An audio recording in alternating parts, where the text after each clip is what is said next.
nesse momento, tá bem? Após a reunião, você poderá encontrar. Estamos todos sendo gravados. Vou agora, nesse momento, compartilhar o slide com vocês. Será vícios. Vocês conseguem me enxergar ou vocês estão enxergando somente a tela de slide? Abra o microfone e pode falar comigo. Eu não estou conseguindo ver a tela de slides. Você não está visualizando o slide? Não, apenas você. Também, Dani, tá dando pra ver só Camila, você. eu tô te escutando mal. Camila. Oi. Espera aí. Camila. Oi, Dani.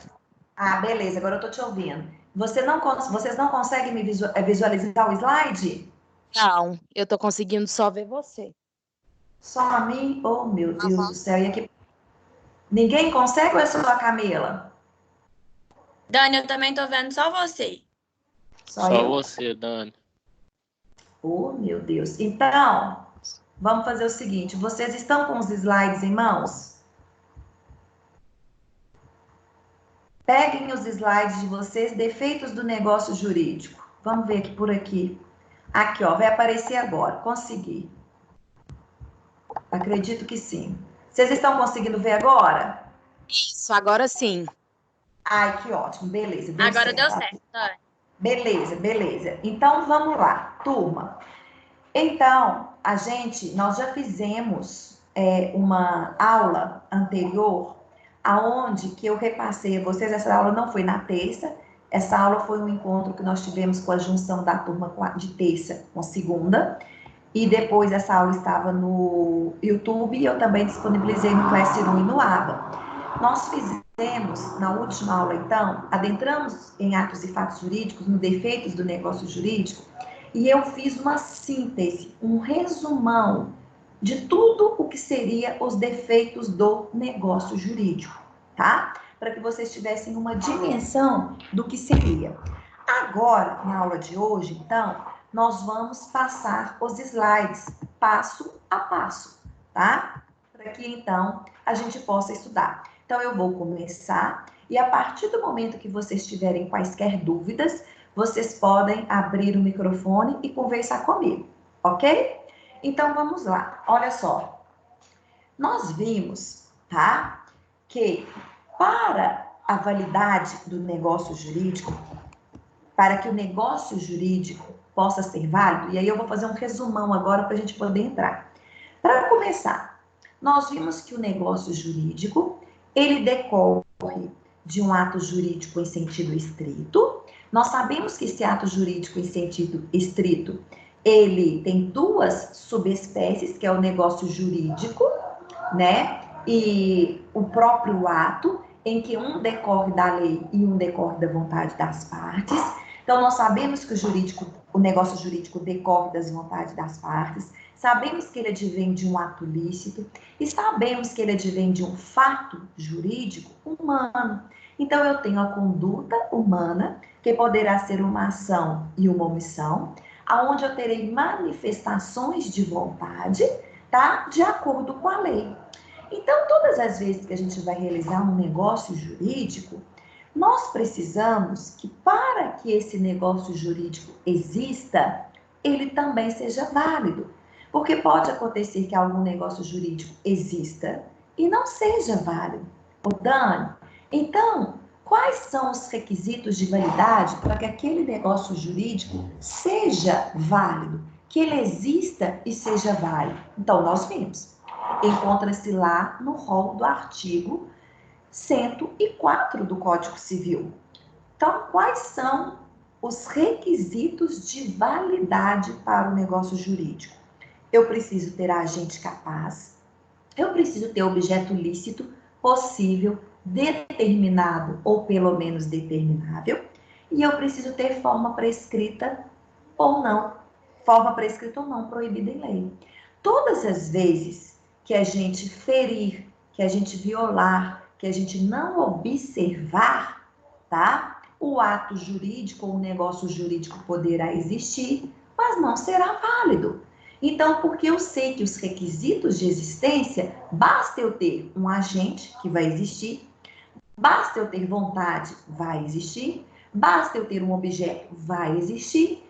E basta eu ter uma forma, que ele vai existir. Ah, Dani, mas para ele ter validade, não basta um agente, tem que ser capaz. Ah, Dani, não basta qualquer forma, tem que ser uma forma prescrita em lei ou não proibida. Não basta qualquer objeto, mas tem que ser um objeto lícito, possível, determinado ou pelo menos determinável. Aí sim, eu estarei diante de um negócio jurídico que exista e que seja válido. Ok, perfeito, beleza. Só, galera, que pode acontecer alguns vícios nesse negócio jurídico. O que são vícios? Vícios são defeitos do negócio jurídico. Então, todas as vezes que ocorrer algum defeito ou que ocorrer algum vício, esse vício ou esse defeito vai gerar uma consequência. Vai gerar uma consequência tal que são essas consequências que nós vamos começar a estudar agora. Então, percebam o seguinte: quando eu tenho um vício ou quando eu tenho um defeito no negócio jurídico, esse vício ou esse defeito, ele pode ser mais grave ou ele pode ser menos grave. Todas as vezes que esse vício for muito grave, a consequência é que o negócio jurídico será nulo, tá? Então, Dani, qual é a consequência de um negócio jurídico que foi realizado, mas que ele tem um vício, que ele tem um defeito? Primeira coisa, nós vamos ter que verificar: é que vício? É qual defeito? É um vício grave? É, Dani. Então, qual é a consequência? O negócio jurídico será nulo. Nulo significa que ele sofreu uma nulidade absoluta. Ou seja, é uma gravidade, gente, tão exacerbada que não há possibilidade desse vício ser consertado, de ele ser corrigido, de ele ser retificado, alterado pelas partes. Ele vai ser nulo, tá? Como se nunca ele tivesse nem ao menos existido. Contudo, quando eu tenho um vício menos grave, a consequência do vício menos grave é que vai gerar uma nulidade relativa, ou seja, o negócio jurídico vai sofrer uma anulabilidade. Então, olha só, nulidade absoluta é o mesmo que negócio jurídico nulo. Nulidade relativa é o mesmo que negócio jurídico anulável. Todas as vezes que o meu negócio jurídico for nulo, quando as partes se sentirem prejudicadas e querer que, diante daquele vício grave, o negócio jurídico se torna nulo, nulidade absoluta, ela vai ter que propor em juízo uma ação própria chamada de ação declaratória de nulidade. Então, a ação declaratória de nulidade é a ação competente em que uma das partes prejudicadas vão ajuizar na justiça para que aquele negócio jurídico diante daquele defeito grave torne-se nulo, nulidade absoluta. Quando eu estou diante de um vício menos grave, tá?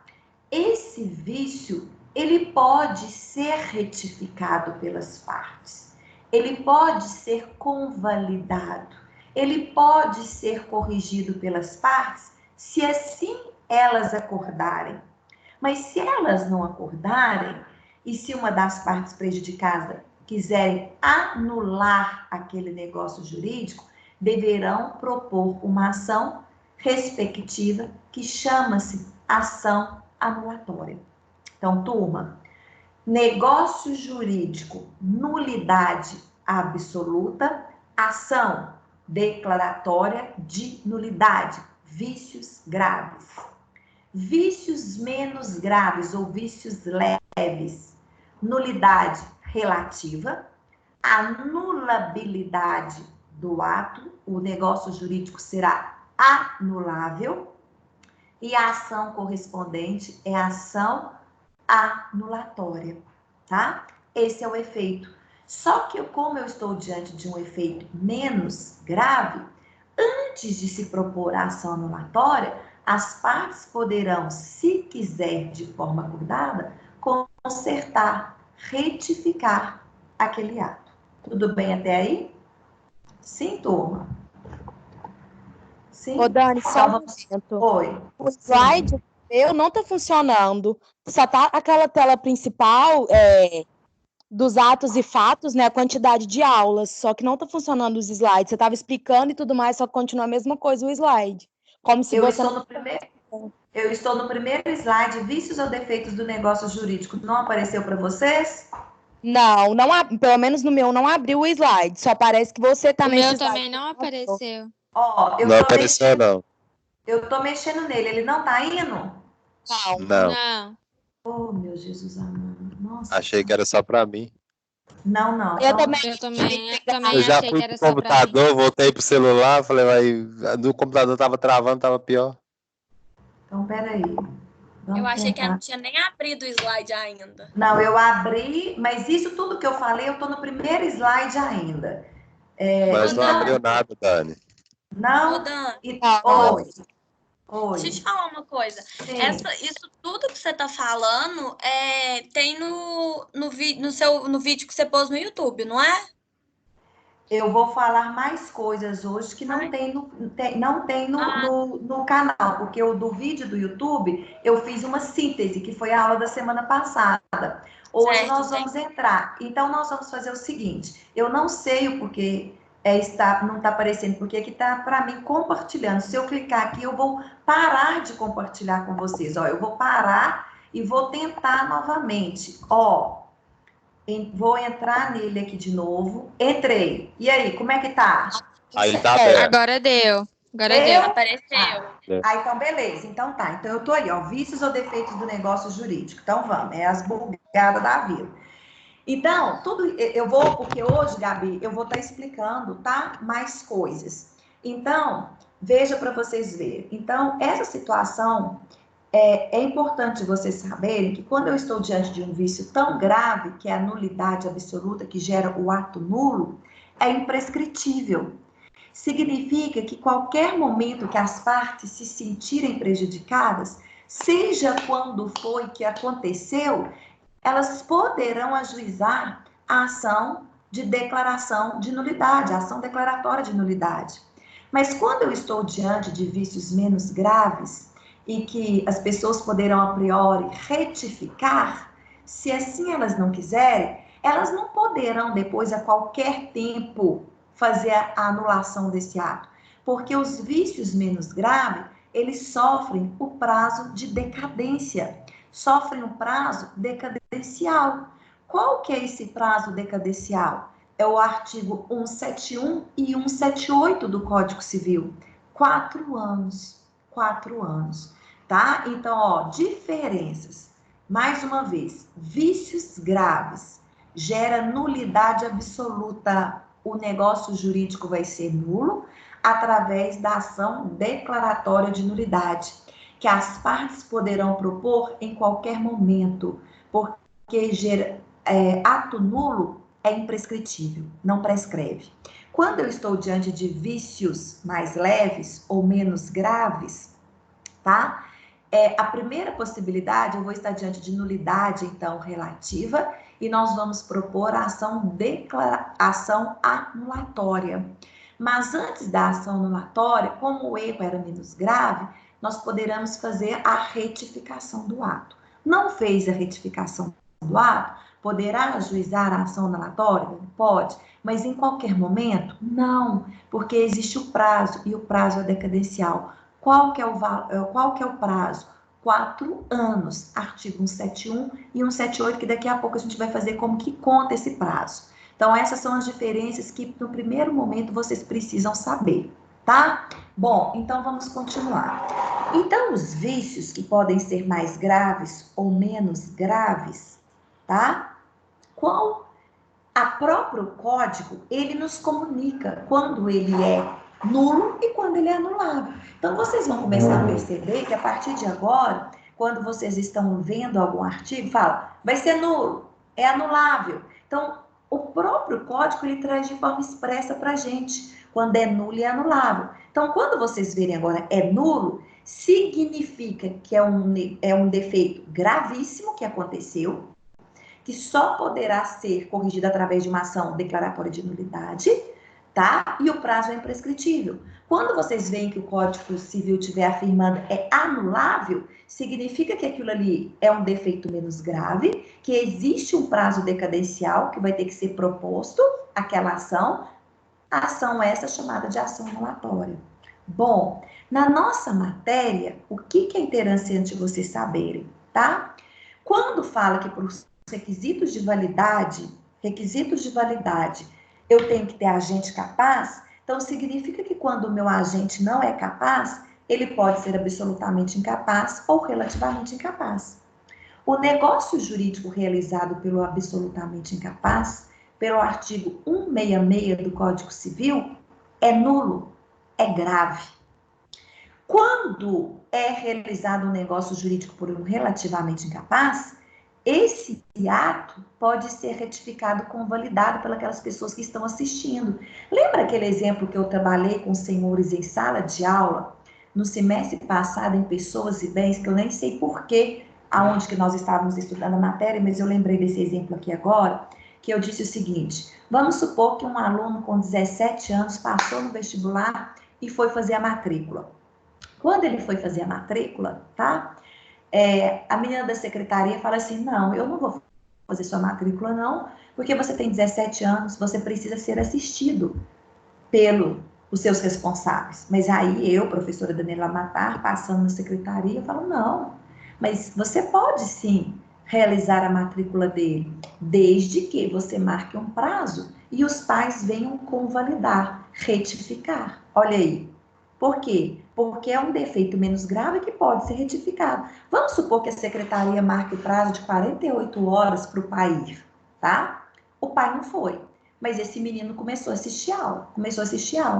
Dani, quer dizer que se houver prejuízo para a faculdade poderá ajuizar uma ação específica para anular esse negócio jurídico? Poderá.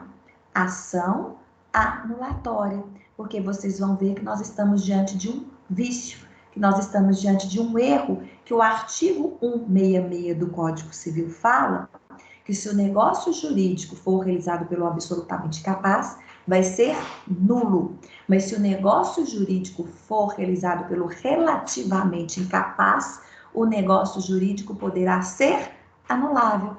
Então, significa que é um defeito menos grave e que, portanto, pode ser convalidado. E vocês não aprenderam isso já? Que quando eu estou diante da assistência, a assistência é diferente da representação, justamente porque na assistência pode haver a convalidação e a retificação do ato pelos assistentes? Tá, turma? Então, olha só. Na nossa disciplina, vocês precisam saber isso.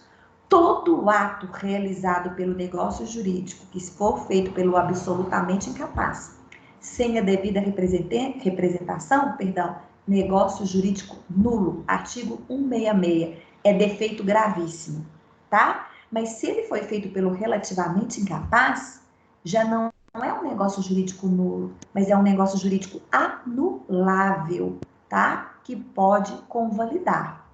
Além disso, dentre de todos esses vícios que agora nós vamos estudar, o único que é grave e gera o ato nulo é a simulação.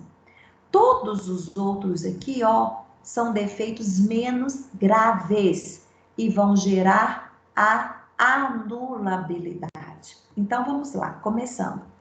Os doutrinadores fizeram diferença entre defeitos ou vícios, chamados de vícios de consentimento e vícios sociais. Essa nomenclatura de vícios sociais e vícios de consentimento não tem no código. O código, ele só traz o erro, o dolo, a coação, lesão, estado de perigo, fraude contra credores e simulação. Essa divisão, falar que fraude contra credores e simulação são vícios sociais e que vícios de consentimento é erro, dolo, coação, lesão e estado de perigo, foi uma classificação doutrinária. Qual é a diferença entre vícios de consentimento para vícios sociais? O que nós estudamos antes, turma? Nós estudamos o seguinte: quando nós vamos interpretar o negócio jurídico, o que mais vale? A vontade real ou a vontade declarada? Nós vimos que é a vontade real. Lembra lá daquele exemplo que José queria deixar para a filha única de Maria, que foi a sua faxineira, toda a sua herança. Mas ele coloca no seu testamento que a filha única de Maria é Manuela. Quando ele falece e abre o testamento e vai fazer a verificação, a filha única de Maria não chamava Manuela, mas chamava Gabriela. Então, percebam, tá? Que vai valer pela interpretação do negócio jurídico que nós vimos? A vontade real ou a vontade que foi declarada no testamento? Dani, é a vontade real. Então, o que é o vício de consentimento? É quando eu tenho a vontade real e a vontade declarada, mas a vontade declarada, ela não condiz com a vontade real, mas não condiz por uma questão não de má fé, não para prejudicar pessoas. Ah lá, José não sabia realmente, tá? Então, nós vamos interpretar e vai valer a vontade real. Então, o vício de consentimento é quando a vontade declarada, manifestada, diverge da vontade real. Então, houve um vício, houve um defeito, tá? Só que é um defeito menos grave. Por isso, ele poderá ser, no primeiro momento, ser o quê? Retificado, alterado, corrigido pelas partes. E somente se não puder, é que haverá a nulidade relativa e o ato, então, vai sofrer anulabilidade através da ação anulatória, tá? E os vícios sociais? Não.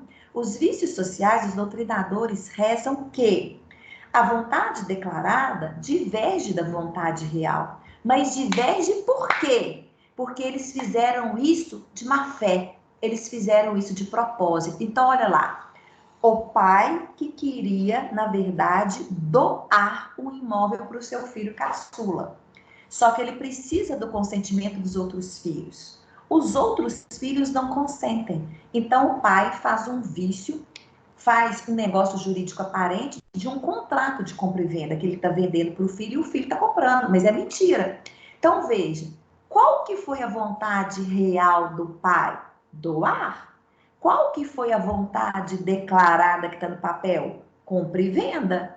Então, veja, a vontade declarada está sendo diferente da vontade real? Está. Mas a vontade declarada está sendo diferente da vontade real de má fé, para prejudicar o quê? Terceiros. Conseguiram entender a diferença entre vício de consentimento e vício social? Então, veja, tanto no vício de consentimento quanto no vício social, eu tenho as manifestações de vontade. Elas se divergem. Só que no vício de consentimento, a vontade declarada se diverge da real, não porque eles estavam de má fé, mas porque aconteceu algum erro, aconteceu alguma situação. Agora, no vício social, não. A vontade declarada está divergindo da vontade real, porque assim eles quiseram que acontecesse, para prejudicar determinada pessoa. Então, essa é a diferença entre vício de consentimento e vício social realizado pelos doutrinadores. E aí, eles fizeram que erro, dolo, coação, lesão e estado de perigo são subespécies de vício de consentimento, tá? Que são vícios anuláveis no prazo decadencial de 4 anos. E nós temos os vícios sociais, fraude contra credores e simulação. Apesar, turma, da fraude contra credores ser um vício social, igualmente a simulação, ela não será um negócio jurídico nulo. Ela vai acompanhar os demais vícios sociais sendo anulável. Então, prestem atenção que isso é pegadinha de prova. O único vício ou defeito do negócio jurídico que nós temos, que é um defeito grave, que gera o negócio jurídico nulo, é a simulação. A fraude contra credores, mesmo sendo um vício social, ela vai junto com os demais vícios, gerando anulabilidade. Então, sintetizando tudo que eu falei nesse momento. Defeitos do negócio jurídico que são graves, gera nulidade absoluta. Realizado por absolutamente incapaz, e quando eu estou diante da simulação, artigo 166 do Código Civil, bem como o artigo específico da simulação, salvo engano, 168. Os vícios sociais, fraude contra credores, bem como todos os outros vícios de consentimento, e aquele negócio jurídico realizado pelo relativamente incapaz, tá? São negócios jurídicos anuláveis, ação anulatória no prazo decadencial de 4 anos. Ok? Vou passar o slide então. Se tiver ok, pode ficar tranquilo. Se alguém tiver uma pergunta, abre o microfone. Continuando então, vê se vocês estão aparecendo os slides para vocês. Eu perguntei o que são vícios ou defeitos do negócio jurídico. Vou passar porque eu já expliquei. Expliquei o que são defeitos graves. Já expliquei o que são defeitos leves, tá? Expliquei o que são vícios de consentimento. Expliquei qual é a diferença entre vícios de consentimento e vícios sociais. E aí, então, agora a gente vai ver. Na aula de hoje, para a gente ficar igualmente à aula de ontem, nós vamos falar tudo sobre erro e dolo, tá? Na aula da semana que vem, a gente entra em coação, estado de perigo e lesão, tá? Porque erro e dolo é o mais que a gente tem para falar sobre eles. Continuando. Então, bom, turma, entramos aí no erro. Só um minutinho para eu beber uma água. O que nós já vimos e o que vocês já estudaram e o que eu já passei para vocês na aula que foi postada no YouTube, tá? Algumas pessoas fazem diferença entre erro e ignorância, tá? Dizendo que erro seria o desconhecimento parcial e que ignorância seria o desconhecimento total. A melhor doutrina ou a doutrina majoritária não faz essa diferenciação. Então, erro para nós vai ser a ignorância, seja a ignorância parcial, seja a ignorância total, no sentido de eu conhecer pouco ou eu conhecer muito. Se eu desconhecer, eu posso estar em erro. Erro é a falsa percepção. Erro é o desconhecimento ou falso conhecimento. O erro, ele é subjetivo da pessoa, tá? O erro é subjetivo, o erro é meu. Eu é que tenho falso conhecimento. Eu é que tenho um desconhecimento parcial, ou eu é que tenho um desconhecimento total daquilo. Então, o erro que nos importa e que gera a anulação do negócio jurídico é o que nós chamamos de erro substancial, erro excusável, erro real, erro tangível, tá? O que significa isso? Isso tudo que eu tô falando significa o seguinte, que aquela determinada pessoa que estava realizando aquele negócio jurídico, por mais cuidado que ela tivesse, por mais técnica que ela tivesse, por mais diligência que ela tivesse, ela cairia em erro. Não tinha jeito. É o erro determinante. Se eu soubesse que aquilo não era daquela forma, eu não teria feito o negócio jurídico. Então, eu dou um exemplo muito simples para os senhores. Quando eu pedi para o meu filho ir na feira e comprar espinafre e ele me trouxe agrião, ele chegou lá e ele não perguntou nada para o sujeito da banca. Ele não tinha dúvida, porque ele desconhecia. O erro foi dele, é a falsa percepção. Ele trouxe o agrião acreditando que aquilo ali era o espinafre. É a falsa percepção. Veja, mas é o erro essencial.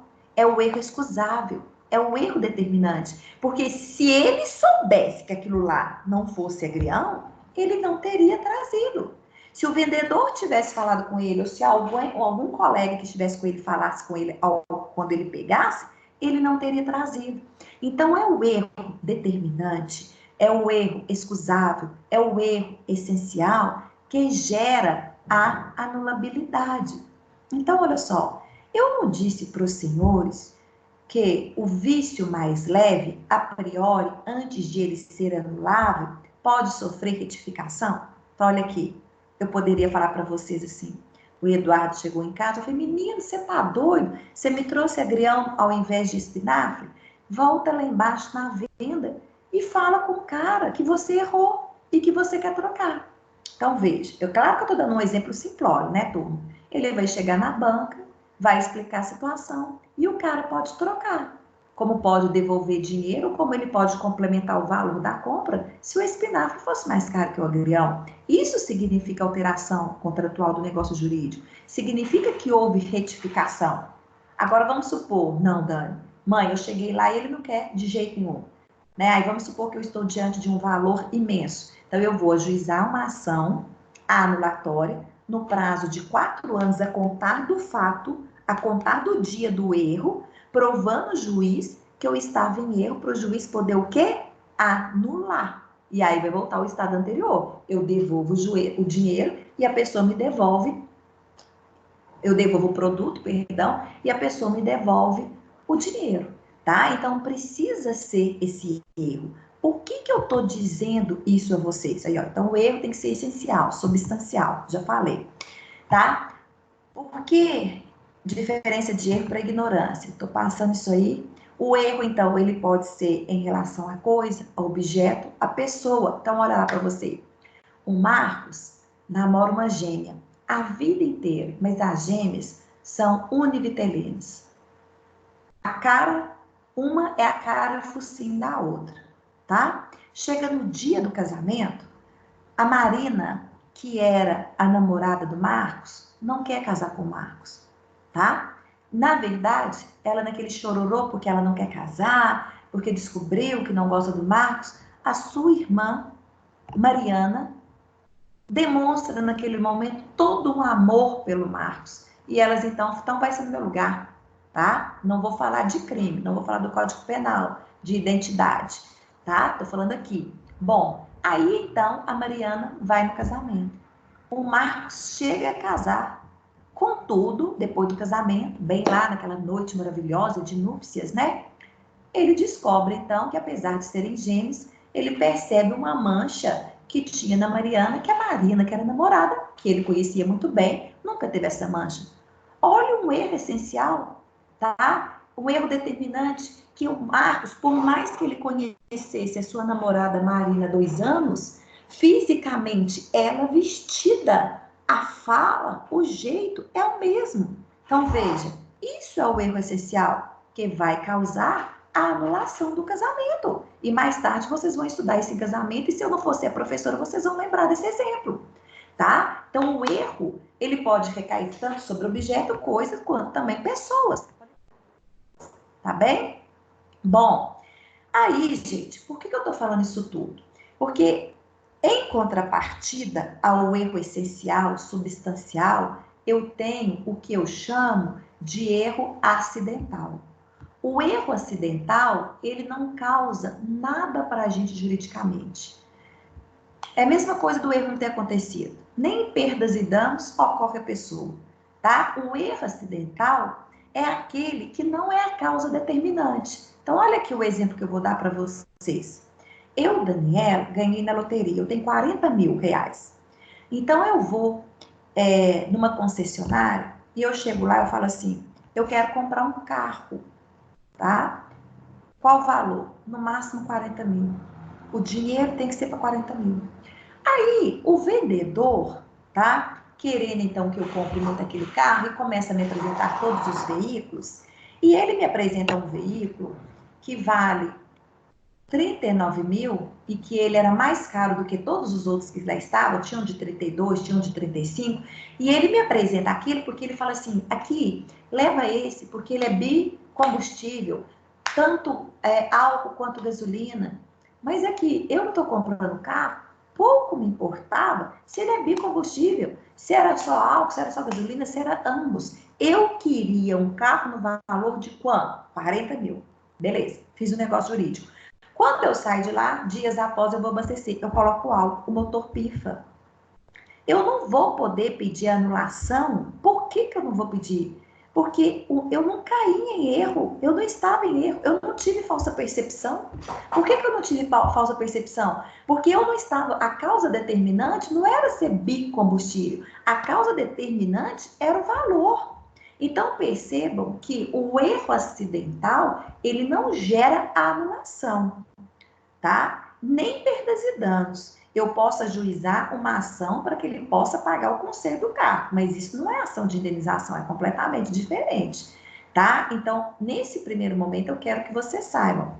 Erro essencial, substancial, excusável, que é o erro determinante que faz com que haja anulação do ato no prazo de 4 anos a contar do fato. O erro acidental não é causa determinante. Então, ele não tem consequências jurídicas nenhuma. Tudo bem, turma? A partir desse... Oi, Gabriela. Para ser anulado pelo erro, o erro tem que ser essencial, excusável e substancial? Tem que ser os 3? Porque, na verdade, a doutrina fica fazendo essa diferença, mas o erro essencial, substancial e excusável, na verdade, é uma única coisa. É quando a pessoa, com a mais diligência, com a mais atenção que ela tivesse, tá? Ela não poderia supor o erro, porque se ela soubesse, ela não teria feito. Esse é o erro essencial, esse é o erro substancial, esse é o erro excusável, tá? Aí tem alguns doutrinadores que fazem diferença, aí eu trouxe a diferença para os senhores, mas é tudo uma coisa só, ok? Entendi, Dani. Beleza. Aí agora, turma, nós vamos começar a ver quais são umas subespécies do erro que pode ser um erro essencial ou pode ser um erro acidental, tá bem? Porque aí no final tem que ter um quadrinho. Então, olha o que o artigo 140 do Código Civil fala pra gente. Fala falso motivo. É o erro sobre a razão, sobre a causa essencial. Perdão, o falso motivo só vicia a declaração de vontade quando é expresso como razão determinante. O que é o falso motivo? Eu estou dizendo para vocês que o erro tem que ser determinante. Então, olha lá, o exemplo que eu dei do bicombustível. Não era o motivo determinante ele ser bicombustível. Seria o erro determinante se, por exemplo, o vendedor me vendesse aquele carro por 40 mil, me falasse que era 40 mil, fez o contrato comigo, que ele falou que era 40 mil, porque naquele dia era promoção. Quando eu cheguei em casa, ele me liga, me falando que já tinha acabado a promoção e que ele não sabia. Mas na hora, eu fui levada em erro, eu desconhecia, eu não sabia que aquela promoção tinha acabado, porque ele nem me falou. Então, percebam, tá? Mas pode acontecer que o motivo seja falso. Então, o erro, ele pode acontecer em que o motivo que se leva ao erro seja falso. Mas se esse falso motivo, ele conseguir ser determinante, ele vai invalidar, tá? Então, veja, se nesse exemplo do bicombustível, o comprador conseguisse determinar que ele tivesse comprado aquele bicombustível, não pelo valor do preço, mas sim pelo motivo que foi dado pelo vendedor de ele ser bicombustível, e se ele conseguisse demonstrar essa determinação, ele poderia ajuizar da ação anulatória. Então, falso motivo, então é o próprio nome está dizendo, o motivo que foi feito o erro, ele era falso. Aí descaracteriza, invalida. Mas se conseguir comprovar que aquele motivo, mesmo que ele foi falso, ele foi a causa determinante para o erro, aí vai gerar a anulabilidade. Conseguiram entender isso? Sim? Então eu posso continuar. Bom, aí eu estou explicando. Olha aí um exemplo que eu coloquei até mais fácil para os senhores. Olha aí. A deixa para B um legado, uma herança, que é uma casa, movido pela gratidão por B, por ter salvado a vida. Então, veja, A deixou no seu testamento uma casa para B, porque B salvou a vida dele. Esse foi o motivo, tá? Mas quando, de fato, quem salvou a vida foi quem? Foi C. Então, o motivo do qual ele deixou a casa para B não foi um motivo determinante, é um motivo falso. Por quê? Porque, na verdade, não foi B que salvou A, foi C. Então, vai invalidar. Então, esse testamento não pode ser considerado válido. Agora, se C consegue provar que, mesmo que seja um motivo falso, tá? Que não foi B que salvou, mas que ele que salvou, e o motivo elencado lá no testamento era falso, aí ele vai conseguir fazer a anulação desse testamento. Então, isso é que é falso motivo. Então, o falso motivo, nós vamos ter que verificar. Se ele foi causa determinante, consegue a anulação. Se não foi causa determinante, não consegue a anulação. Mas como se ele nem tivesse acontecido. Tudo bem, turma? Sim? Então tá, passando para frente. Bom, aí eu tenho outro erro, tá? Olha aí, tome nota. Erro de indicação. O que é o erro de indicação? O erro de indicação acontece em relação à pessoa ou à coisa, tá? Não viciará o negócio quando, pelo seu contexto e pelas suas circunstâncias, se puder identificar a coisa ou a pessoa. Turma, então olha o que o artigo 142 está falando para mim. Por essa leitura que eu fiz desse slide, vocês já conseguiram perceber? Não viciará o negócio jurídico quando, pelo seu contexto e pelas circunstâncias, se puder identificar a coisa ou a pessoa cogitada. Significa que está trazendo uma possibilidade de retificação, de alteração? Sim. Então, se eu tenho uma possibilidade de alteração, de retificação, eu não estou diante de um erro essencial, mas eu estou diante de um erro que? Acidental. Então, mais um exemplo. Olha lá o testamento que nós já falamos hoje. Quando José deixou para a única filha de Maria, chamada Manuela, ele fez um erro de indicação errôneo. Mas a partir do momento que Maria pôde identificar sua filha, que não era Manuela, mas que era Gabriela, eu pude fazer a alteração. Então, veja, até mesmo pela interpretação do negócio jurídico, não vale, né, a vontade real que nós acabamos de estudar? Então, veja, o ato, o negócio jurídico, não será anulável por erro. Por que não vai ser anulável? Porque não se trata de um erro essencial, mas se trata de um erro que? Acidental. Então, como regra geral, o erro de indicação previsto no artigo 142 do Código Civil não se trata de um erro essencial, mas se trata de um erro acidental. Seria bom, quando eu estivesse falando os exemplos, que vocês colocassem um exemplo do lado, porque aí na hora que vocês estivessem lendo o artigo e não entender, vocês vão conseguir mentalizar e memorizar através dos exemplos. Tudo bem, turma? Sim? Passando. Então, olha só.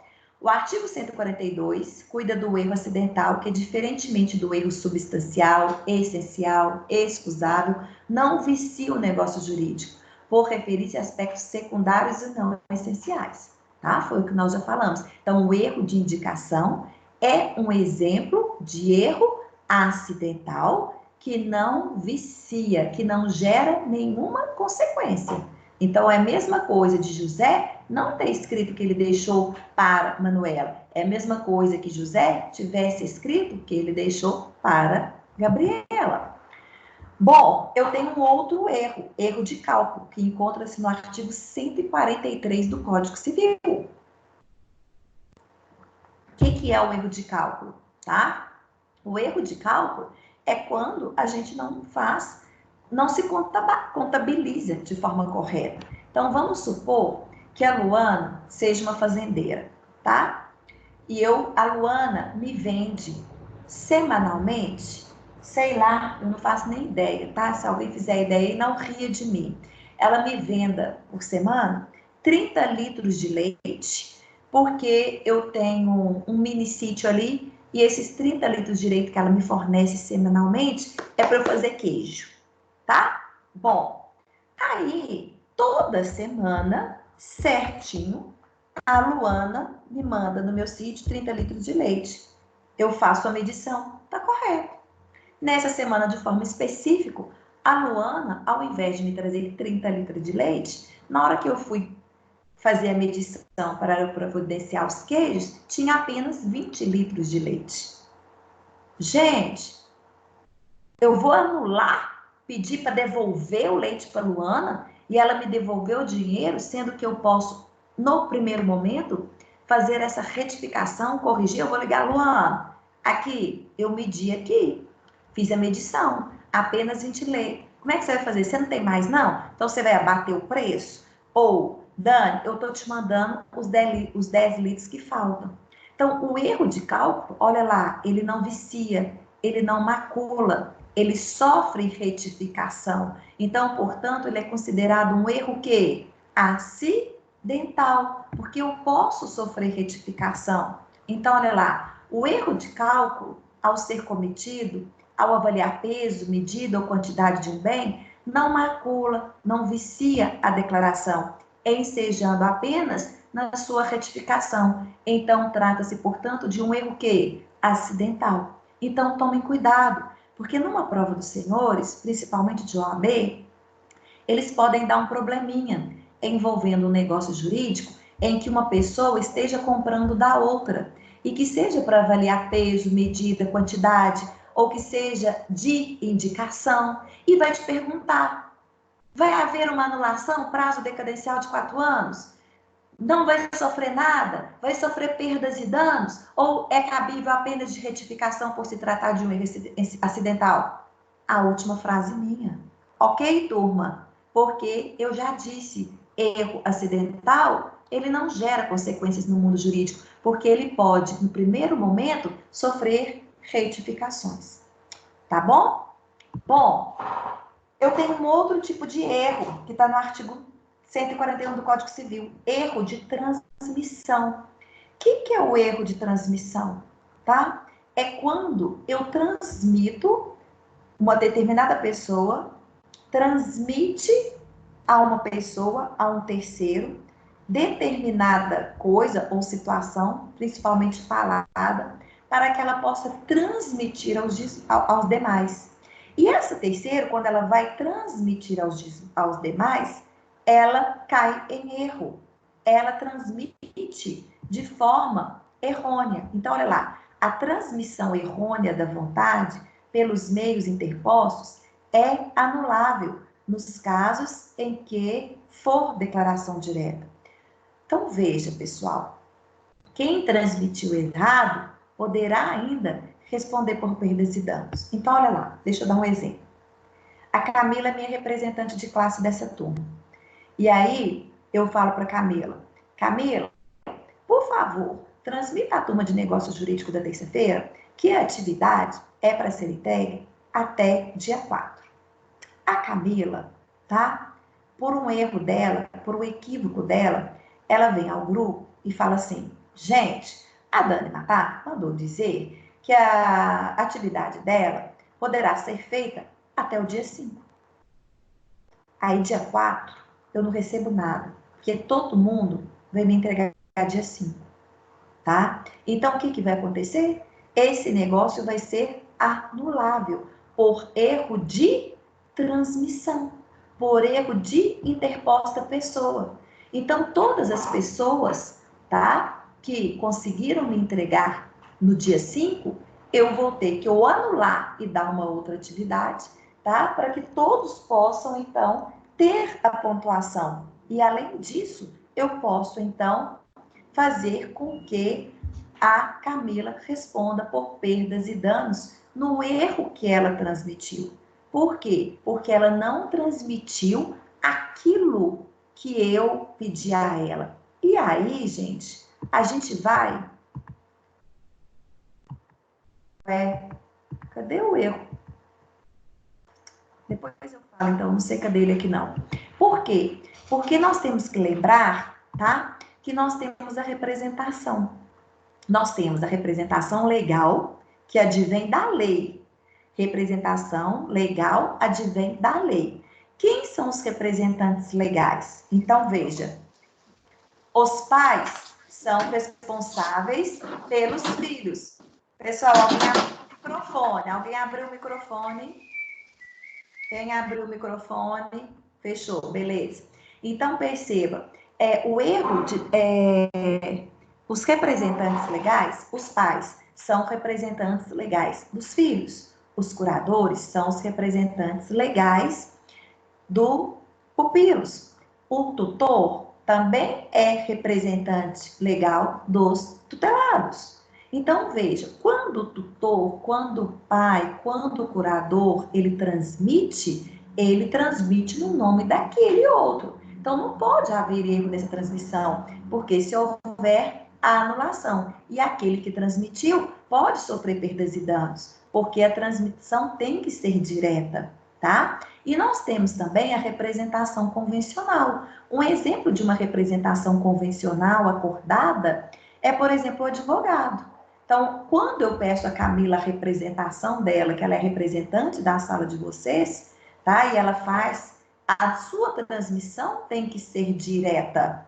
Se ela faz uma transmissão diferentemente da minha que eu pedi, que fui a mandante, tá? O negócio jurídico, então, vai sofrer anulação e ela poderá responder por perdas e danos, porque ela transmitiu algo que o mandante não mandou. Tudo bem? Então, o erro de transmissão é uma espécie não de erro acidental, mas ele é uma espécie de erro que acidental, porque ele causa a anulabilidade do ato. Então, aí vem explicando o erro de transmissão, tá? Falei mais algumas coisas, e aí fechando aí, ó. Então, eu tenho o erro substancial, também chamado de erro real, também chamado de erro excusável, tá? Que é aquele determinante, que foi aquele erro que, por mais diligente que eu fosse, eu cairia em erro. Que jamais, por mais atenção que eu tivesse, eu não saberia, porque eu desconhecia, tá? Então, esse erro substancial é que será anulável no prazo de 4 anos a contar, tá? Do fato, a contar do dia do erro. Esse erro pode ser em relação a pessoa, objeto e coisa. Nós temos como exemplo o falso motivo e o erro de transmissão. O erro acidental é aquele que a causa determinante não gerou o erro. Ele não faz sentido para nós nenhum no mundo jurídico. Ele simplesmente será um ato válido que vai passar por uma retificação. Então, eu tenho como exemplo o erro de indicação e o erro de cálculo. Lembrando, turma, que o erro substancial, antes mesmo da gente propor a ação anulatória, se eu puder confirmar ele, tá? Se as partes podem confirmar, ele deve primeiro ser confirmado pelo princípio que nós temos dos aproveitamentos dos atos ou dos negócios jurídicos. Turma, tudo bem até aí? Eu preciso do feedback para saber se está tudo ok, porque aí a gente encerrou erro e nós vamos passar para dolo. Tá tudo bem? Sim. Sim, Dani. Sim, beleza. Eu acredito que esteja mais simples, uma vez que muitas coisas nós já falamos anteriormente. Então, nós vamos continuar e passamos para o dolo. Lembrando que o erro, ele se encontra no artigo 138 a 144 do Código Civil. E lembrando que a gente está entrando agora no dolo e que ele é do artigo 145 a 150 do Código Civil. Lembrando que o dolo também ele é um vício de consentimento e ele também, pelo artigo 171 e 178 do Código Civil, vai ser anulável no prazo de 4 anos a contar do dia do dolo. O dolo é um artifício, então, que as pessoas utilizam para enganar terceiro. É má-fé, tá? É a tão difícil má-fé de ser provada no direito civil. todas as vezes que determinada pessoa estiver realizando um negócio jurídico e que ela utiliza de má fé para ter proveito próprio em prejuízo daquela outra parte, utilizando de manobras ardilosas, maliciosas, de má fé, isso é dolo, tá? Então, lá, o agente emprega artifício para levar alguém à prática de um ato que o prejudica. Todas as vezes que a pessoa utiliza de dolo, de má fé, para com o outro, para que esse outro realize o negócio jurídico, esse outro está incorrendo em erro. E ele está incorrendo em erro face ao dolo. Então, o dolo, ele é maior. O dolo, ele absorve o próprio erro. Então, um exemplo que eu utilizei, eu acho que foi na aula do canal do YouTube, tá? Mais uma vez.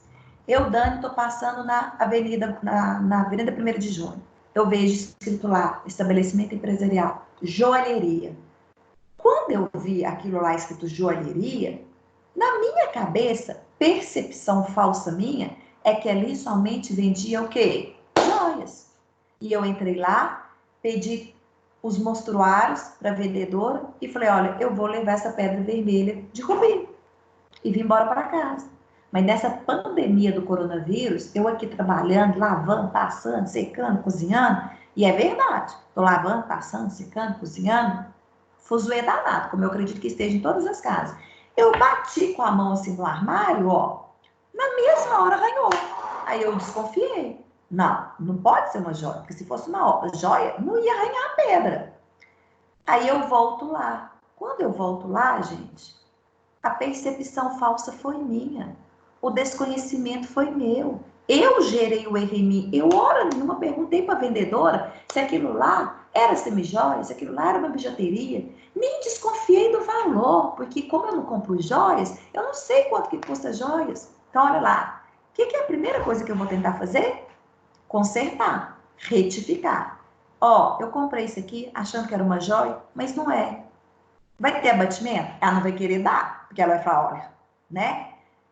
A culpa não foi minha senhora. Então, eu poderei ajuizar uma ação anulatória? Poderei, tá?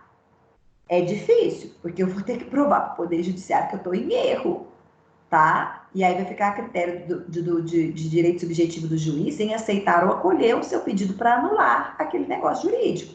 Agora, olha aqui. Eu tô passando na rua, joalheria. Eu entro. Aí, tá? A moça vai me dar todos os mostruários das pedras vermelhas. Tem preço menor, tem preço mais ou menos, tem preço maior. E aí eu pego uma de preço mais ou menos. E aí eu até desconfio. Gente, que trem estranho. O preço tá bom, né? Falo com ela. Tá bom. Mas ela sabe. Ela fala, porque eu tô achando estranho, porque eu quero comprar uma joia. Será que eu consigo comprar uma joia com esse preço? Ela sabe que com o meu dinheiro não dá. E como ela vê que eu não conheço nada de joia, e ela quer vender porque ela quer o seu cachê, ela fala para mim, não, a senhora pode levar, a senhora vai ficar muito satisfeita, é uma belíssima joia. Eu venho embora. Olha aí, ela utilizou de uma manobra ardilosa, ela utilizou da má fé, me levou a erro e eu comprei. Então, perceba que eu vou tentar lá para destrocar. Se ela não quiser retificar, consertar o negócio jurídico, então, nós vamos ter que, então, ajuizar a ação anulatória no prazo decadencial de 4 anos, a contar do dia que aconteceu o negócio jurídico, tá? Então, lá, é uma provocação intencional, é um ato de induzir a pessoa ao erro. Esse é o dolo. Então, aí eu fiz umas diferenças de erro e de dolo. O erro é espontâneo, é uma falsa percepção, é a ideia falsa do próprio agente. O dolo não, o dolo vem ligado ao erro, é induzir alguém ao erro, e o dolo, então, portanto, absolve o erro, tá? Trata-se de um vício de consentimento anulável em prazo de 4 anos. Bom, agora nós vamos adentrar. Da mesma forma que eu tinha o erro essencial, substancial, excusável, que anula, eu tinha o erro acidental, que não era a causa determinante, que não fazia diferença nenhuma. Aqui também eu tenho 2 espécies de dolo. Eu tenho dolos essencial, tá? Substancial, determinante, que chama-se dolo malus, e eu tenho o dolo acidental, que seria aquele que não seria a causa determinante, mas tem uma diferença. O dolo acidental aqui, ele é diferente do erro acidental, porque o erro acidental é o ato válido, não provoca nada pra gente. Mas o dolo acidental provoca. Qual é a consequência? Perdas e danos. Turma, por favor, não confundam então. O erro essencial determinante, anulação, bem como o dolo essencial determinante chamado de dolos malos. O erro acidental, nada acontece, mas o dolo acidental, também chamado de dolo bônus, tá? Ele tem consequências jurídicas, perdas e danos. Então, eu não sou a melhor pessoa para explicar direito penal, né? Vocês sabem disso, eu não gosto. Talvez vocês vão saber mais do que eu. Mas olha aqui, é só uma comparação para que vocês entendam. Mas, pelo amor de Deus, nunca escreva isso em prova, porque senão eu corto, porque eu estou dando aula de direito penal. É só para questão de raciocínio, para que vocês possam entender. Olha aqui, quando eu tenho um homicídio doloso, eu não tive a intenção de matar. José brigou com Joaquim no bar. Aí ele saiu de lá irado, foi em casa, pegou o revólver, voltou no bar e desferiu contra ele. Eu tive intenção. Esse é o nosso dolo malus. Esse é o nosso dolo essencial determinante. Eu tive a intenção de prejudicar. Eu utilizei dessa artimanha para prejudicar, tá? Agora, olha só. Vamos supor o homicídio culposo. Eu não tive a intenção, mas eu corri o risco e acabei matando. Esse seria o nosso dolo acidental, tá? Eu não tive a intenção, mas eu corro o risco, tá? Então, ele insere para nós o direito civil em perdas e danos. Então, era só para que vocês pudessem verificar. Aí, eu estou fazendo uma nova diferenciação. Beleza. O que eu devo, então, perguntar? Eu coloquei isso aí para ver se também fica claro para vocês. Uma pergunta que vocês podem fazer para distinguir se eu estou diante de um dolo malus ou se eu estou diante do dolos bônus, tá? Acaso não houvesse o dolo, a parte teria celebrado o negócio jurídico? Olha lá, quando eu entrei na joalheria e eu pedi, se a mulher não tivesse falado para mim que aquilo lá, nossa, pode levar, o preço está bom demais, é uma belíssima joia, eu teria comprado? Não, teria não. Eu ia falar para ela, tchau e benção, porque eu quero uma joia. Então, se o dinheiro não dá para comprar, eu vou juntar mais dinheiro. Mas eu tô cansada de comprar semi-joia e tudo, a pedra cair, a pedra quebrar, a pedra arranhar. Então, veja, eu só comprei porque ela falou. Então, é dolo determinante, é dolo malus, é dolos essencial. Foi a causa determinante, foi a fala dela para que eu pudesse comprar, cair em erro e comprar aquela joia e realizar o negócio jurídico. Ok, turma? Continuando, então, olha aí, eu já expliquei, tá? Então, dolo bom é chamado de dolo bônus, chamado também de dolos inocente, também chamado de dolos acidental, tá? Ele não vicia o ato, ele não é anulável. Se acontecer alguma coisa, é sofrer em perdas e danos. Então, olha aqui, gente. Vou dar um exemplo aí, tá? Vocês. Gabi, quando era pequena, Luana, quando era pequena, Camila, quando era pequena, Marcos, né? Marcos, você é pai, não é? Marcos? Sou Tá me sim. ouvindo, não? Tá? Você é pai? Sou sim. Então, olha só. Eu tenho certeza absoluta que vocês, enquanto crianças, já ouviram essa frase, ou o Marcos, enquanto pai, já falou assim para o filho dele: vão ali tomar uma vacina, dói nada, é uma injeçãozinha, é uma picadinha. Já não falou, Marcos? E eu Com tenho certeza. certeza que a Gabi, você também, enquanto era criança, que a Luana, que a Camila, ouviram isso. Isso é Pra mim dó. tem que falar até hoje, Dani. Então, isso é dó. É uma artimanha ardilosa que estão usando contra vocês. Mas olha aí, é um dolo inocente que mal faz, tá? Qual pai que já falou assim, o remédio é um purgante, você quase morre, tão ruim que o remédio. Aí você fala assim, toma, meu filho, é docinho. É o dolo bônus. É um artifício para enganar. Mas ele não vai ter repercussão nem em perdas e danos. Por quê? Porque é o dolo que não está causando prejuízo a ninguém, mas nós estamos utilizando. Aí, nós temos o que nós chamamos também de puff, que é uma expressão em inglês que é exagero publicitário. Olha as propagandas, tá? E aí, saindo um pouquinho do Código de Defesa do Consumidor para vir para cá. Lembram? Activia, iogurte. Tome Activia que o seu intestino vai regularizar. Olha o exagero. Olha aí o dolo bônus, né? O dolo saudável que está sendo utilizado para que haja venda, para que haja propaganda. Rexona, quem não se lembra daquela propaganda do desodorante Rexona? Não, mentira, era Avanço. Elas avançam, né? Sei lá. Só sei que tinha um desodorante assim, vocês se recordam disso? Elas avançam. Que mulher que vai avançar por causa do desodorante? Mas é um exagero da propaganda, que é um dolo bônus para que seja utilizado. As mulheres usam esse shampoo, alisamento completo. Vá lá, vê lá que shampoo que alisa o cabelo, deixando o cabelo todo liso. Então, veja, pessoal, dolo bônus é um dolo que não gera consequência para nós. Ele não vicia o ato, ele não é anulável, porque, na verdade, ele não está prejudicando terceiros, tá? Então, tomem cuidado com esse tipo de dolo. Dolo bônus, então, ele se diferencia do dolo malus. E na maior parte das vezes, o dolo bônus será o próprio dolo acidental, que, dependendo da situação, pode incorrer em perdas e danos. E aí a gente vai ver um pouquinho mais para frente. Então, aí, ó, eu tenho o dolo malus, tá? O dolo malus, então, é isso que eu falei para vocês, é o determinante, é a malícia que faz com prejudique. Então, olha aqui, eu trouxe um outro exemplo do direito consumidor, diferentemente desse que eu usei do exagero da propaganda. O consumidor imputa qualidades falsas para enganar o consumidor. Então, ele coloca lá, chocolate, 60%, mas não era 60%, tá? Para a gente comprar que é 60%, e quando vê, não é 60%. Olha o dolo, para enganar aqueles que só comem chocolate 60%.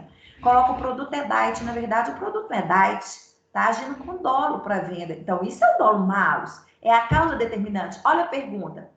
Se não fosse diet, eu teria comprado? Não teria comprado de jeito nenhum, porque eu sou diabética e eu preciso somente de produtos diet. Eu comprei porque no rótulo estava escrito diet. Então, é um dolo que malus, tá? Que poderá gerar, então, a anulação no prazo. Então, se eu chegar lá no ABC e falar assim, ó, eu quero trocar, porque a embalagem estava com o rótulo de diet e não está. Eu cheguei em casa e eu fui verificar, e sei lá, né? Aí vai ser uma perícia. Mas o exemplo que eu arrumei aqui agora para vocês.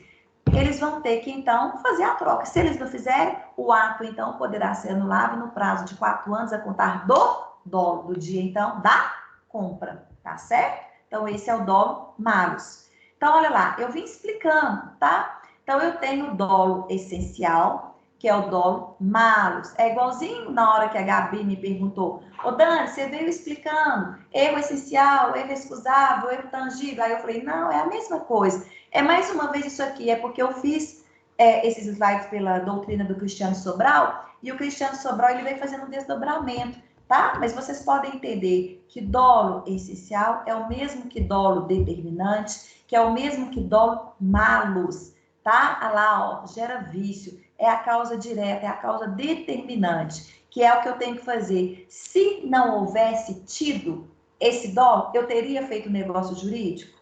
Não. Se eu não teria feito, é a causa determinante, então eu estou diante do dolo malus, que gera vício, que gera, portanto, a anulação.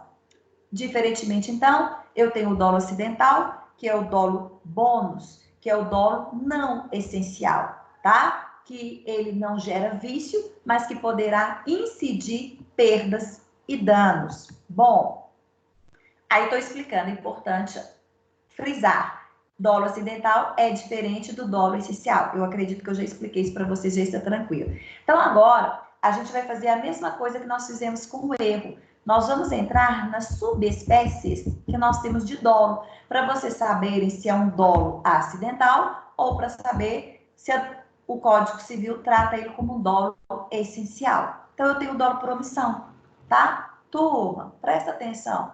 Olha como eu comecei a aula, falando que o negócio jurídico advém de um ato jurídico, que advém de um ato lícito, que advém de um fato jurídico, que é a conduta humana. Conduta humana, Dani. Nós aprendemos em sala de aula que a conduta humana pode acontecer por ação e pode acontecer por omissão.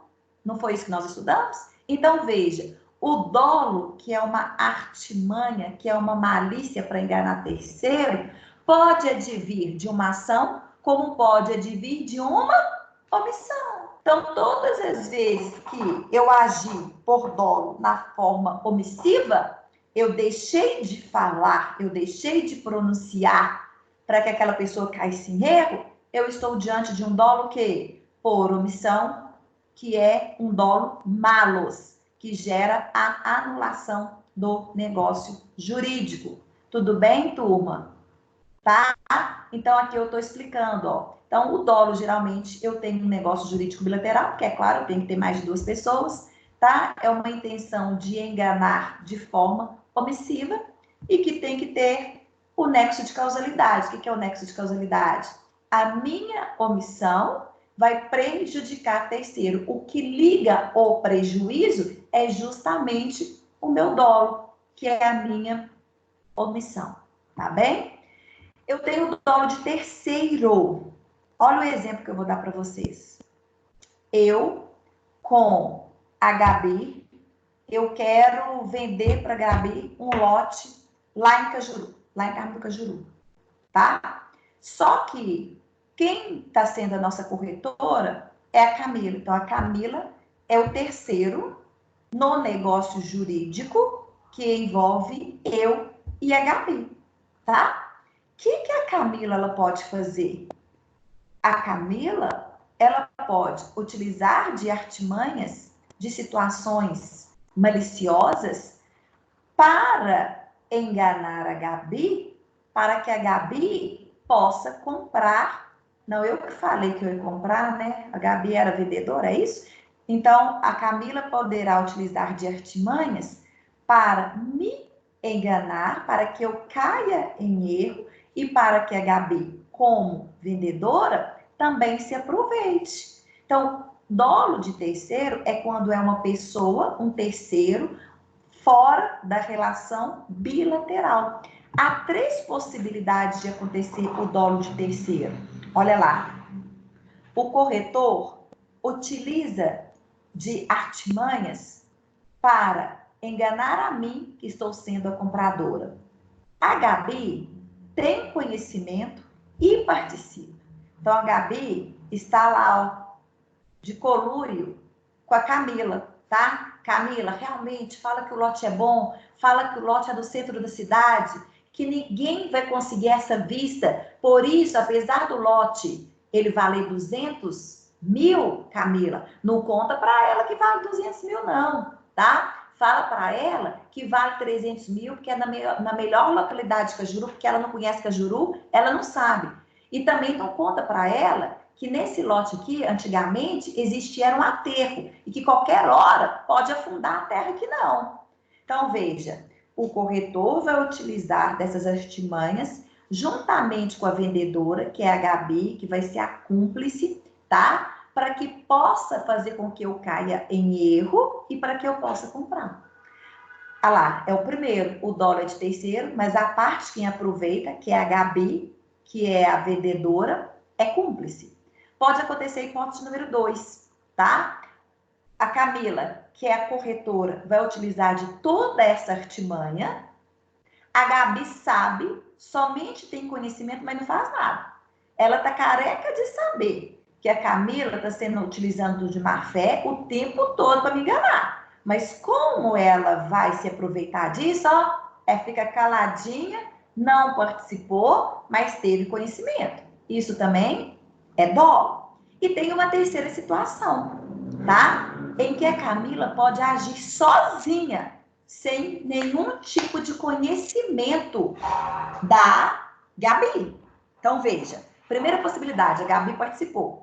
Segunda possibilidade, a Gabi só teve conhecimento. E terceira possibilidade, a Gabi nem sequer teve conhecimento.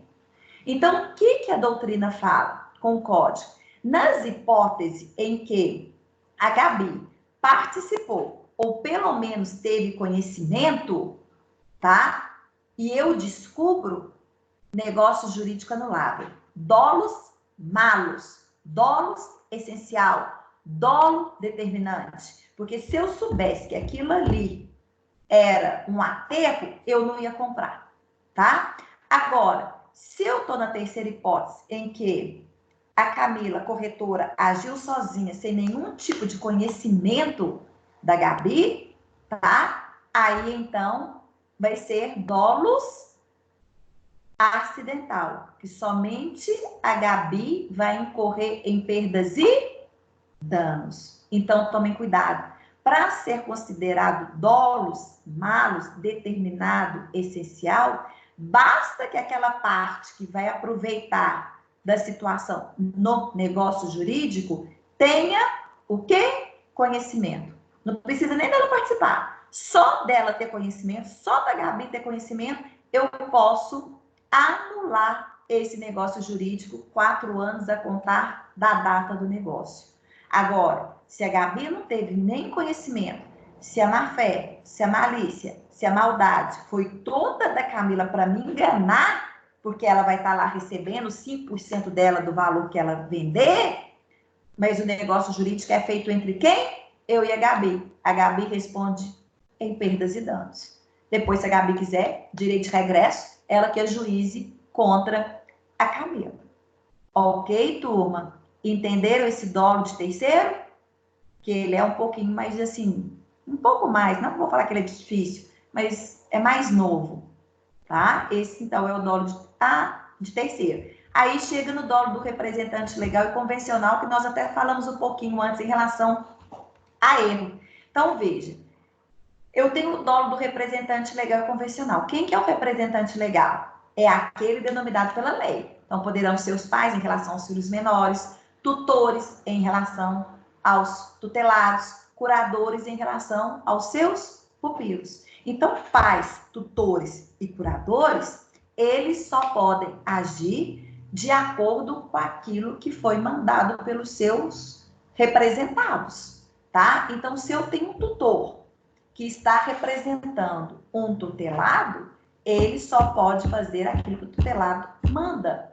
Se ele faz algo que ultrapassa, ele é que irá responder. Então, olha lá, o representado responde civilmente até a importância do proveito que teve, ou seja, obriga o representado a restituir à parte prejudicada o ganho extra que obteve em função do ato viciado.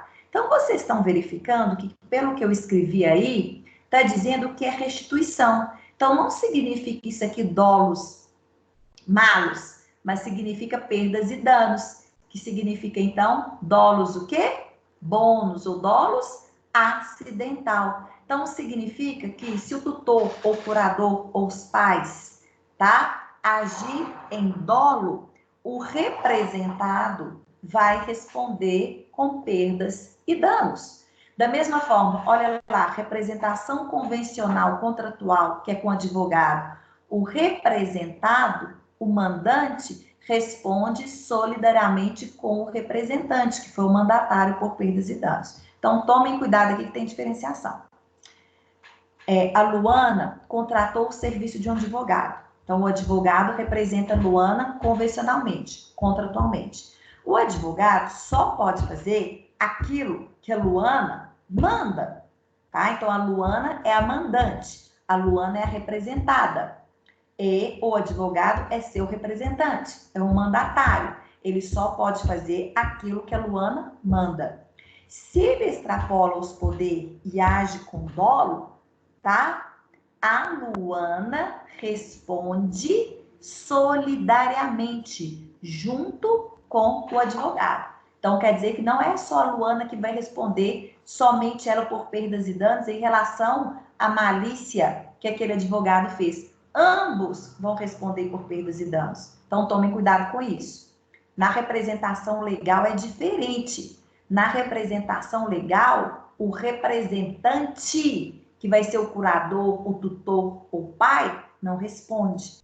Quem que responde? Somente aquele que mandou, o mandante, que é o representado, tá? Mas, seja no dolo por representação legal, seja no dolo por representação convencional, significa perdas e danos. Então, significa que eu não estou diante de dolos malos, essencial, determinante, mas eu estou diante de dolos acidental, que se converte em perdas e danos, ok? E aí eu acho que é o último dolo. Aí, turma, existe o que a gente chama de dolo recíproco ou dolo bilateral. Dolo recíproco ou dolo bilateral, olha lá, não gera vício e nem mesmo importa em perdas e danos. Ou seja, Dani, dolo recíproco e dolo bilateral, apesar de o artigo 150 dispuser sobre ele não é dolo malus e ele também não é dolo acidental, porque não gera anulabilidade e nem gera perdas e danos. Então, para que ele existe, tá? Simplesmente porque é aquele negócio assim, ó, você me deu um tapa, eu te dou 2 tapas, sabe? Olha lá, é um negócio jurídico feito entre a Gabi e a Camila. Só que, para realizar esse negócio jurídico, que é bilateral, por isso que chama dolo recíproco bilateral, a Gabi age com dolo para a Camila, mas a Camila também está agindo com dolo para a Gabi, para que possa realizar o negócio jurídico. Sabe aquele, como é que chama aquele ditado mesmo?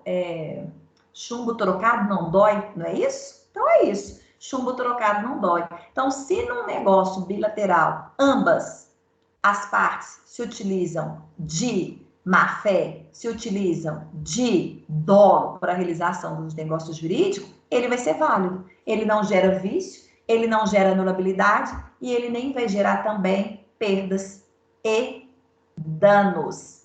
Ok, turma? Ok? Preciso do feedback dos senhores. Ok. Ok, Camila? Ok, Dani, ok. Luana, Ok. Marcos. Ok. Então, Ok. olha só. Então, nós vamos terminar por aqui, tá? Porque foi onde que eu terminei com a turma de ontem, para que a gente possa ficar igual. E aí, na aula da semana que vem, a gente vai terminar de ver vícios de consentimento, e aí a gente entra, então, em coação, lesão e estado de perigo. Tá certo, turma? Bom, só um minutinho, tá? Que eu quero falar umas coisinhas com vocês, mas deixa eu voltar para minha tela aqui. Voltei. Bom, todo mundo agora tá me vendo? Vocês estão me vendo? Ainda tá Sim. com a tela aparecendo os O slides. seu slide ainda tá aí. O slide. Que loucura, eu já tirei ele. Oh, meu Deus do céu. Então tá, então olha só. Eu queria agora pedir um favor para os senhores, tá? Que eu tô pedindo para todas as minhas turmas. Porque apesar de toda a nossa dificuldade, que todos nós estamos enfrentando, e é uma dificuldade, eu acredito que a gente como, enquanto ser humano, a gente tem que sair melhor disso tudo. Eu acho que isso aí não está vindo simplesmente para passar, não, mas é para vir e para que a gente, enquanto ser humano, que a gente possa mudar nossos valores, mudar nossas concepções no que deve ser mudado. Mas uma situação, ela é muito importante de ser falada, porque apesar de todas as dificuldades que vocês, enquanto alunos, estão tendo, e nós, enquanto professores, também estamos tendo, nós estamos continuando. Olha que numa turma, que eu acredito que nessa turma eu tenha uns 15 alunos, depois eu vou até conferir, eu tive presença de 4 alunos. Eu quero que vocês mantenham o foco, eu quero que vocês se mantenham determinados. A gente não sabe quando nós vamos voltar, tá? Amanhã nós temos uma reunião às 18 horas com a Dani Dinali. Eu acredito que ela vai falar sobre as provas oficiais, porque até agora só foi deixado com que a gente desse as parciais.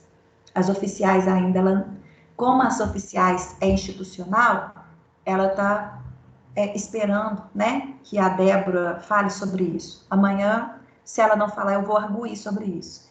Mas em qualquer momento, nós vamos vir com as provas. Seja as provas também por aqui, com uma consulta, ou seja, se a gente já vai ter retornado, e essas provas vão ser presenciais, a gente não sabe. Mas eu quero pedir aos senhores e senhoras que, com todas as dificuldades, mantenham-se focados, estudem, como se vocês estivessem tendo uma aula presencial, tá? Não deixem para estudar, não percam o semestre, tá?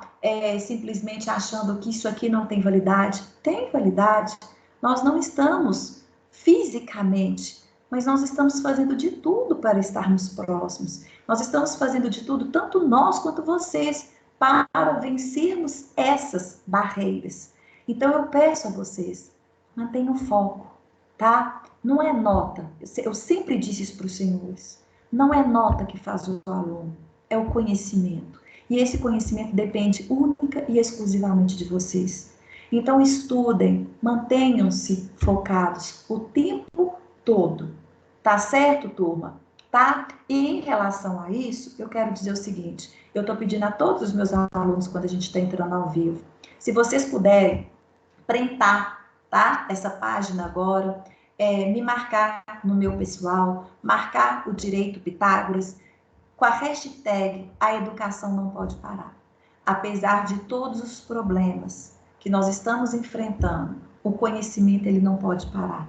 O conhecimento ele tem que ser mantido a todo momento. Então eu peço aos senhores que, se vocês não quiserem aparecer para mim, eu vou tirar fotinha, então, se vocês querem aparecer agora para mim, só para eu tirar fotinha, ou vai falar assim, não, Dani, eu tô de pijama, meu cabelo tá sujo, eu tô comendo, aí não tem problema não, vocês podem manter fechados, mas eu vou tirar a fotinha, porque eu tô fazendo isso com todas as minhas turmas, para que eu possa printar e demonstrar que apesar de todos os desafios, nós continuamos fortes, sigamos firmes e avante, tá bem, turma? Tudo bem? Sim? Fala comigo. Sim. Vocês vão querer aparecer ou vocês estão tão feios que não pode aparecer para mim? Eu vou fazer aí. Pode aparecer. Eu tô horrorosa. Eu também. Não, mas aparece, gente. Só um sorrisinho. Olha que lindo de vocês quatro. Vai aparecer vocês quatro na câmera. Só com metade do rosto. Tá, Tá doida, Dani? Você tá querendo... Você tá jogando a gente tudo no buraco, ai. Pode não. Aqui, depois eu arrumo. Tem coisa que não tem que ter. Eu ponho o filtro depois, Oi, eu tô aqui, gente, com o meu celular esperando. Cadê vocês? Ai, meu Deus. Vai! Uma corajosa para. Vai, gente. Deixa eu ver se vai dar. Aparece aí, gente. Vai aí, Marcos, beleza. O Marcos tá aparecendo para mim da metade. Aí, Eu tô aparecendo. Ah, Dani, a câmera do meu notebook é Larissa, você tava aqui? Aí, ó, quem mais? Tô aqui Larissa tá até aparecendo. Ai, não apareceu seu nome para mim, não, Larissa. Desculpa. Apareceu só a Gabi, a Camila, a Luana e o Marcos. Não, aqui para mim tá aparecendo 6 pessoas. Você falou 4. Pra mim também tava aparecendo todo mundo. Aí, ó, para mim apareceu. Quem mais, então, estava nessa reunião que eu não consegui ver? Eu acho que era só a gente mesmo. Não, Matheus. Mas o Matheus também entrou. Não apareceu o Matheus pra mim. Então, por favor, Camila, aí, Marcos, cadê tu? Aqui. Aí, então vamos. 1, 2 e... Marcos, levanta sua cama para aparecer um pouquinho seu rosto, aparecer só sua boca. O que você vai fazer? Você vai tirar foto? Vou. Agora que eu entendi. Chega pra cá, Gabi, chega pra cá. Aí, ó, já vou, hein? Melhorou. 1, 2 e... Aí, outra. Já. E aí vocês podem tirar print e mandar à vontade, porque nós precisamos... Agora que o Marcos apareceu direito para mim, que não pode parar. Oi, querido. Continua fazendo as aulas de terça, assim, porque eu acho que é mais tranquilo até pra gente tirar a dúvida e participar. Sim, Também sim. acho. Nós vamos continuar no mesmo horário de aula respectivo, tá? Semana que vem nós adentramos com esse mesmo link, tá certo? Tá bom. Aqui, vamos tirar outra, que agora que o Marcos apareceu direito. Tira outra. Fica aí. Camila, vai aí, fica quietinha. Vem, Gabi, pro lado de cá. Apareceu? Mais pra cá, mais pra direita, Gabi. Aí. 1, 2 e... 1, 2 e, 1, 2 e... Foi, turma. Muito obrigada. Um beijo no coração de todos vocês. Se cuidem, pelo amor de Deus, tá? Até semana que vem, se Deus quiser. Beijo, Dani. Beijo. Bom, Tchau. gente. Boa noite. Tchau, Dani. Deus. Beijo.